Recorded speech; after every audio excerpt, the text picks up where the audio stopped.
Good morning, viewers, and welcome back. We're heading straight on in with our first guest. She'll be joining us online now, Mariano Browne, former Minister of Finance here in the government of Trinidad and Tobago. Good morning. Good morning. How are you? Yes, good morning and welcome indeed. As we get the conversation started this morning, well, certainly today is Budget Day, and I'm thinking naturally in your sector, in your industry, you've sat, in the pressures of preparation for a day like today. As we get the conversation started, it's 2023, and I'm probably going to dive right ahead in anticipation. Are we looking forward to some goodies in this year's budget? Well, I think the minister always has to try very hard to find something to say positive and to help the country from that perspective. So the answer is he probably will. But there are some stark realities that we have to face. And the realities that we have to face are that the economy hasn't been growing at the rate we need to grow it at. That's the first point. And the second point is that the dynamo of the economy, the energy sector, um, has been in declining production mode. I think that's the important thing, and it's also affected, of course, your foreign exchange earnings by definition, and your tax take that comes from that particular sector. Prices in the petrochemical sector have fallen, and to some extent in the natural gas sector as well. So, as much as we talk about increases in the or looking at the new increase in the price of oil, we don't know whether that's going to be temporary or permanent. As at the mid-year budget review, the Minister of Finance was saying that those who were critics didn't know that the actual realized prices were particularly high. And the answer to that is when you measure the realized prices that he gave and you compare them to the budget prices, where we're talking about a 30 to 40% decline in the rate of those prices. So the minister has a difficult perspective. He's already accepted, and I think that it's generally accepted that this is going to be a budget. The point is that budget deficits cannot continue indefinitely. And I think that's the issue. When do we stop? We've had deficit budgets for literally 20 out of the last 23 years. And that's one of the reasons why your borrowing rate has been going up. What has been that says, and your debt to GDP ratio has gone up. So what that says is that you can't continue because you're nearing the end of your grace period where that is concerned. If you look at it from Trinidad and Tobago's uh, credit rating, we are at the last rung of investment grade rating. Last rung means that after that, you're in junk status, right? Risk areas. So there's not a lot of room here. So what we have to look at is really how he's going to manage his expenditure. I don't think that there are many revenue possibilities for him. So that the only ease that could come from the public or come to the public would be the question of what are the expenditure changes that he's going to make. Right. And what do you project the expenditure changes to be, or what do you suggest or recommend it to be? Because of course, as you said, we can't remain in a deficit for so long and continue in this vein. Well, I mean, the things are there, the signals have come, and you've seen it. We know, for example, Um, he doesn't have to do anything with property tax. All he has to do is to implement it. But if he implements property tax, which generates some additional revenue, which he can use to pay off the administration of land and the various other things that would normally finance, um, he doesn't have to touch, for example, the WASA rate because the WASA rate is linked to property taxes. So if property taxes go up, WASA rate goes up too. Must. That's bound to happen. Right? We know that there have been negotiations with regard to T and Tech. That shouldn't fall within the context of a budget speech, and it ought not to. But we know that that's what's on the horizon, increase rates. So what else can take place? Well, how do we make government more efficient? How do we spend more efficiently? And we have to remember government is under pressure too, in the same way that John Q. Public complains about inflation, well, the Minister of Finance is in exactly the same position. Inflation affects him and affects the countries, or if you want, the budgetary perspective as well. Anything that I'm doing this year will cost me more than it cost last year. So even if I'm spending more money, I'm spending more money to stay in the same place. We all have that problem.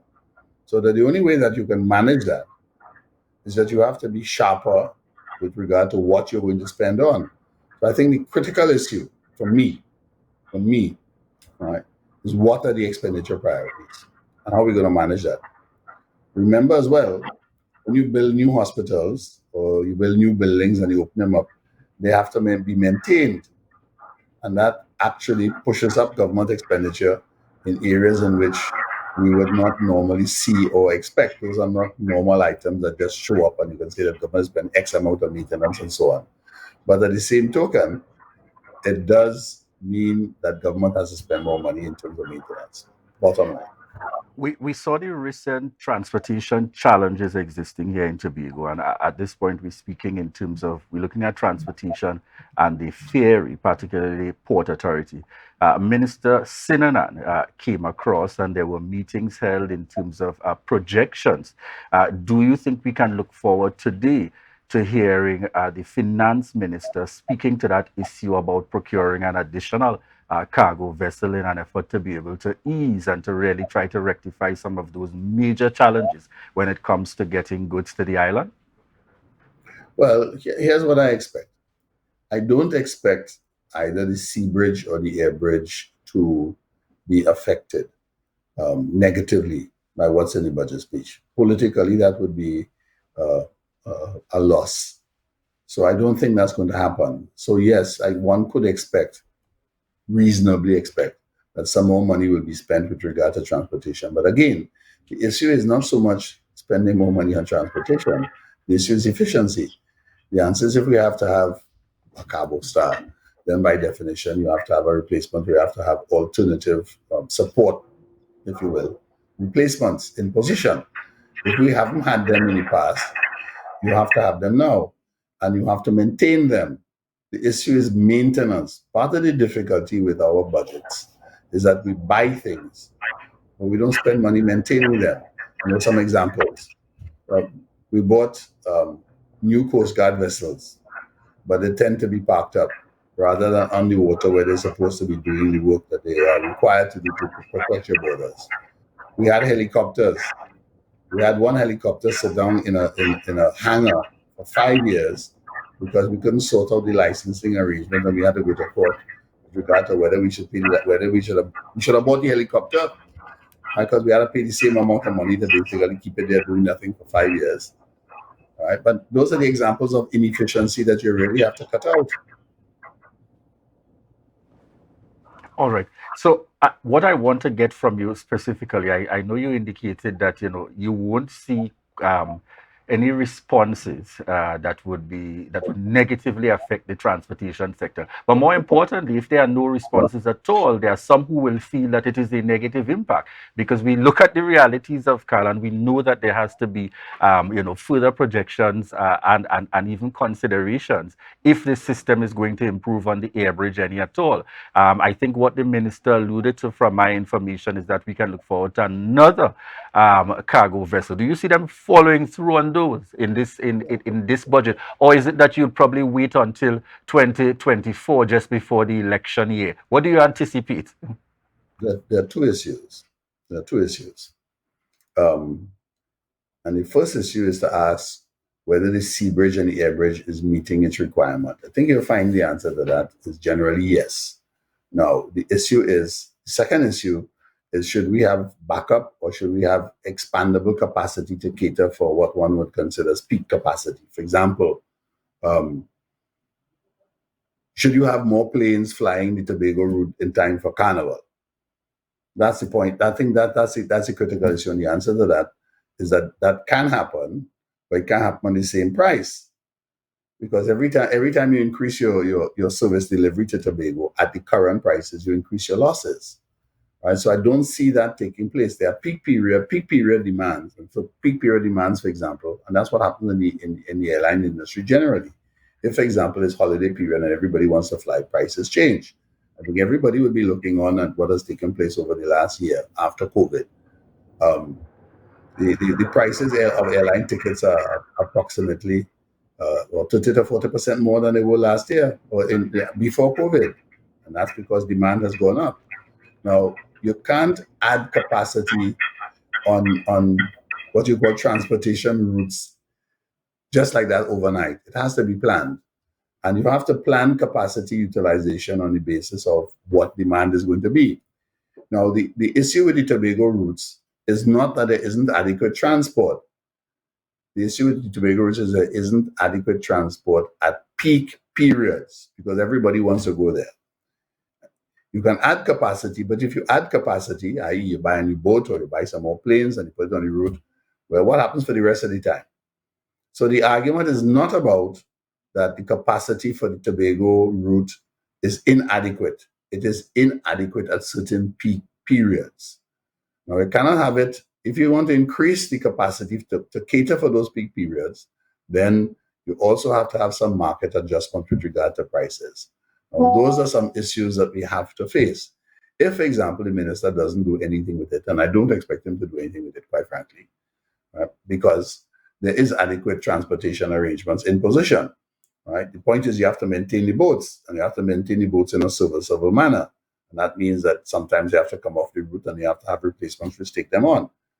And that is what I think has failed to happen in this particular instance.